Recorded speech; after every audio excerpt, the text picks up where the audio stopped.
मां।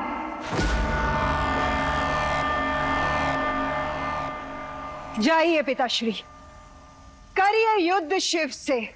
उन्होंने आपके साथ अन्याय जो किया है, परंतु आपने कौन सा न्याय किया है हमारे साथ? ये समय इन सब बातों का नहीं है दीदी। आपके पास हमारे लिए समय ही कहाँ होता है। देवता तो हमारे शत्रु थे ही, पर आप भी कोई कम नहीं है पिताश्री। दीदी, मैं छोटी हूँ, लेकिन अपनी ही बहन के द्वारा अपने पिताश्री का अपमान मैं सहन नहीं करूंगी। पिताश्री मेरे पूज्य हैं।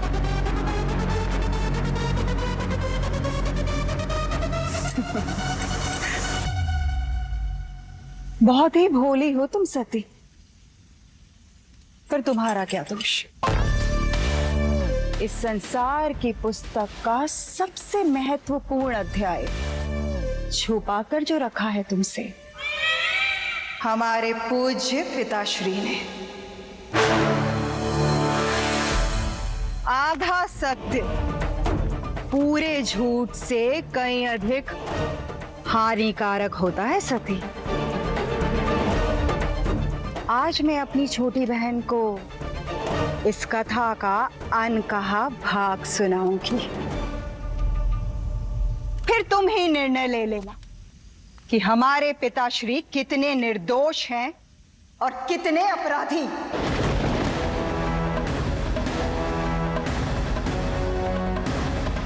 मैं नहीं मान सकती कि हमारे पिताश्री ने मुझसे कुछ भी असत्य कहा है। असत्य नहीं, परंतु आधा सत्य बताया है। पूरा सत्य तो हमारे पिताश्री ने बताया ही नहीं तुम्हें सती। तुम स्वयं तो अप्रसन्न और असंतुष्ट रहती ही हो दीदी। जहां भी जाती हो अप्रसन्नता फैलाती हो। मैं जब भी अपने अधिकारों की बात करती हूँ तो मेरा सत्य आपको अंधकार ही लगता है ना? बताइए पिताश्री, जब देवताओं को स्वर्ग दिया गया तो क्यों आपने हम असुरों को नरक सहर्ष जाने दिया? क्यों जब चंद्रदेव अपना कर्तव्य निभाने को नहीं तैयार थे तब भी उनकी शक्तियां हम असुरों को नहीं दी गई? क्योंकि तुम योग्य नहीं थे। मैं योग्य नहीं थी तो ये बताइए कि अपनी ही पुत्रियों का चंद्र के ना चाहते हुए भी उनसे विवाह करवा दिया, वो न्याय था? और मारुतों के साथ क्या किया? क्या वो भी सती को बताऊं मैं? मारुत? हाँ, मारुत सती जो आज शिवगण है, वो मेरी संतान थे। ये घटना तुम्हारे जन्म से पूर्व की है, जब इंद्र ने मेरी अजन्मी संतान के अनेक टुकड़े कर दिए थे, केवल इस भय में कि मेरा वो पुत्र बड़ा होकर बलशाली बनकर इंद्र का स्थान, उसका स्वर्ग उससे छीन न ले। तब किसी ने न्याय नहीं किया, शिव ने भी नहीं। वो तो मेरे पुत्रों को मुझसे दूर ले गए, जीवित किया, परंतु अपनी माता से दूर कर दिया। पर उन शिव को क्या दोष देना जब मेरे ही पिता ने मेरा साथ नहीं दिया। अरे शिव मेरी संतानों को मुझसे दूर ले गए, पर उन्हें जीवित तो रखा, अकेले होते हुए भी उनका पालन पोषण किया। परंतु ये इन्होंने मेरी टूटी हुई ममता को कभी सहारा नहीं दिया। ऐसे हैं हमारे पिताश्री।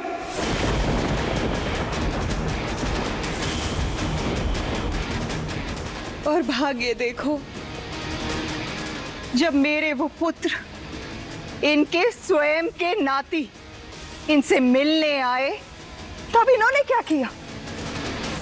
तुम तो वहां थी ना सती, तुमने देखा था ना कैसे इन्होंने उन्हें सदा के लिए कारागार में डाल दिया। मैं इन्हें वही दंड दूंगी जो मेरे पिता शिव भक्तों को देते आए। इन शिव गणों को मैं स्वयं कारागार लेके जाऊंगी।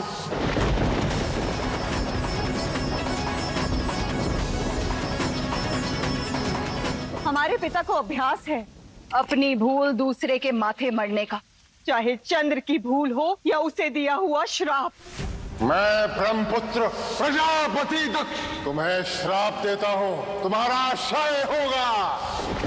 अपनी ही पुत्रियों के विधवा होने का कारण बनने जा रहे थे ये, परंतु दोषी शिव को ठहरा रहे हैं। शिव ने तो आज भी न्याय ही किया ना। मैं आपको पुनः अपनी जटा में धारण करूंगा ताकि आपकी मृत्यु ना हो सके। इन्होंने तो अपनी ही संतान का भविष्य सदा ही नष्ट किया है। अब तुम ही सोचो सती, शिव जिन्होंने मेरे पुत्रों को जीवन दान दिया, चंद्र का जीवन बचाकर हमारी बहनों को विधवा होने से बचाया, जिन्होंने शिव भक्तों की भक्ति का मान रखते हुए उन्हें कारागार से मुक्त कराया। क्या शिव की उपासना करना चंद्र का अपराध है? अब निर्णय तुम्हें करना है सती। कहीं ऐसा ना हो कि तुम्हें भी अन्याय का पात्र बनना पड़े।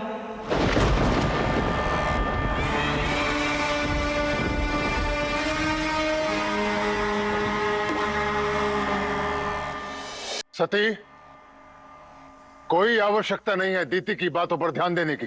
परंतु पिताश्री, आपने मुझसे क्यों छुपाया कि शिवगण दिति दीदी के पुत्र हैं?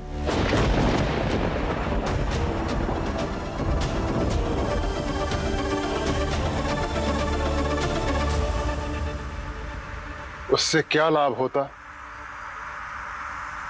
स्मरण करो कि ये शिवगण अपने नाना श्री से मिलने नहीं आए थे, वो शिव की योजना का भाग थे।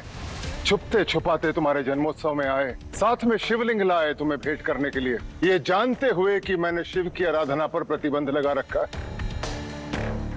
क्या उनका अपराध कम हो जाता यदि मैं तुम्हें यह बताता कि वो दिति के पुत्र हैं?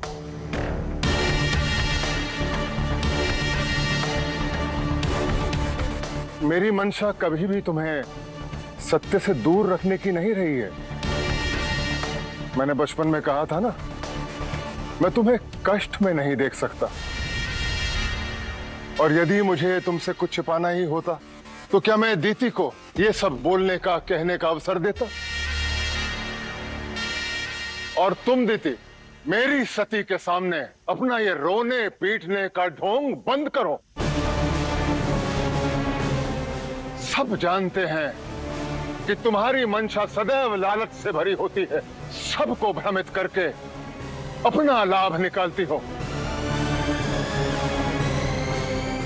तुम न शिव की शुभचिंतक हो न मेरी। शिव ने तुमसे तुम्हारी संतानें छीन ली और मैंने तुम्हें कभी भी कुछ अनुचित नहीं करने दिया, इसलिए अब अवसर पाते ही यहां आ गई हो मेरी सती को भ्रमित करने। और बार बार बिना निमंत्रण यहां आकर अपना असुर होना सिद्ध मत करो। सिद्ध क्यों करूं? हाँ, है हम असुर, और हमें भी शक्ति का अधिकार है, वैसे ही जैसे सती को सत्य जानने का अधिकार था। मुझे सदा ही मेरे अधिकारों से वंचित रखा गया, इसलिए मैं नहीं चाहती कि मेरी बहन को भी सत्य जानने के अधिकार से वंचित रखा जाए। मेरा देवताओं से बैर है, तुमसे नहीं बहन। अब तुम स्वयं विचार करना कि दोषी केवल वो शिव है या हमारे पिता भी।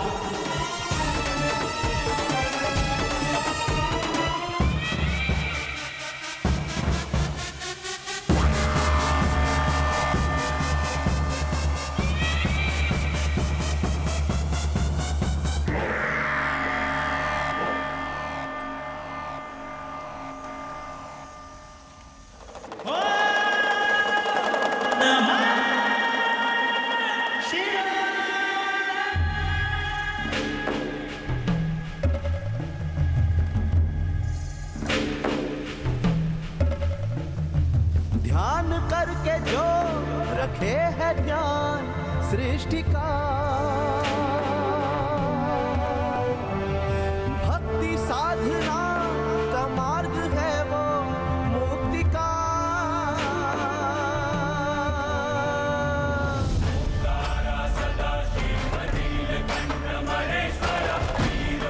अब तुम भी विश्राम करो।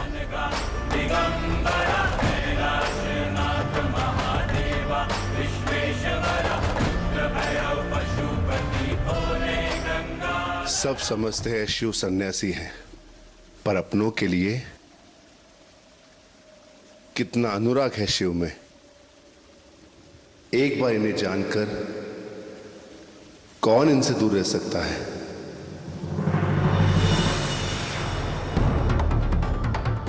शिव, जिन्होंने मेरे पुत्रों को जीवन दान दिया, चंद्र का जीवन बचाकर हमारी बहनों को विधवा होने से बचाया, जिन्होंने शिव भक्तों की भक्ति का मान रखते हुए उन्हें कारागार से मुक्त कराया, क्या शिव की उपासना करना चंद्र का अपराध है?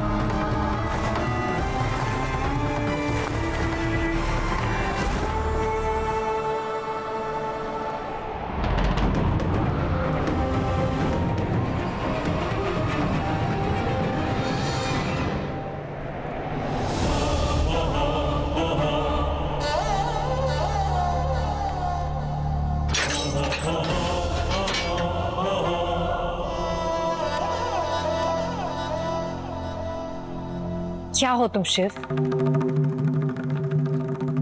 क्या है तुम्हारे और मेरे पिता के मध्य? तुम्हारा वास्तविक रूप क्या है? किसी का शीश काट देते हो, किसी को मृत्यु से बचाकर जीवन आशीष देते हो, किसी का कभी ना कटने वाला शाप हर लेते हो, और शाप देने वाले को कलंक से भी बचा लेते हो। मित्रों को प्राण देते हो, शत्रुओं को भी सम्मान देते हो। तुम्हारा सच क्या है? क्यों है तुम्हारे चरित्र में इतना विरोधाभास? प्रेम।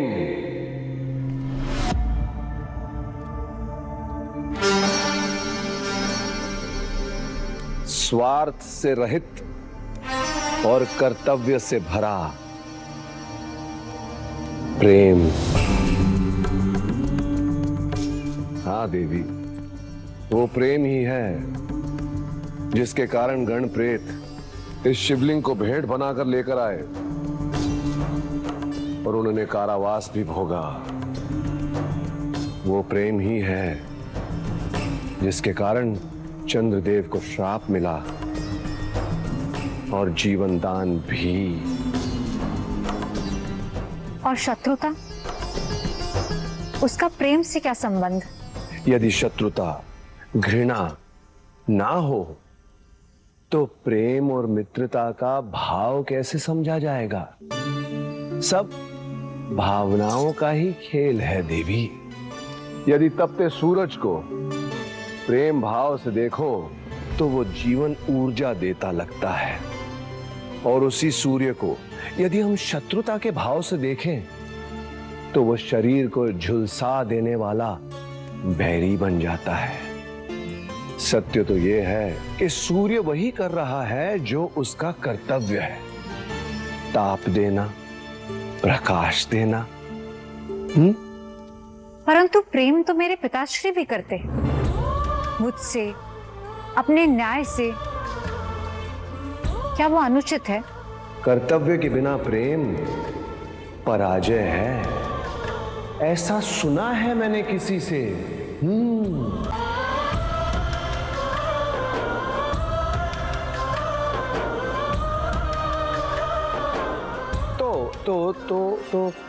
मैं भावनाओं की बात कर रहा था। भावनाओं में बंद कर हम मित्र को शत्रु समझ लेते हैं और भेंट को उपहास। हमारी भावना उचित है या अनुचित, इसका ज्ञान कैसे होगा? अपनी भावनाओं की गहराई तक पहुंचने की यात्रा व्यक्ति को स्वयं करनी पड़ती है। नारायण नारायण हरि हरि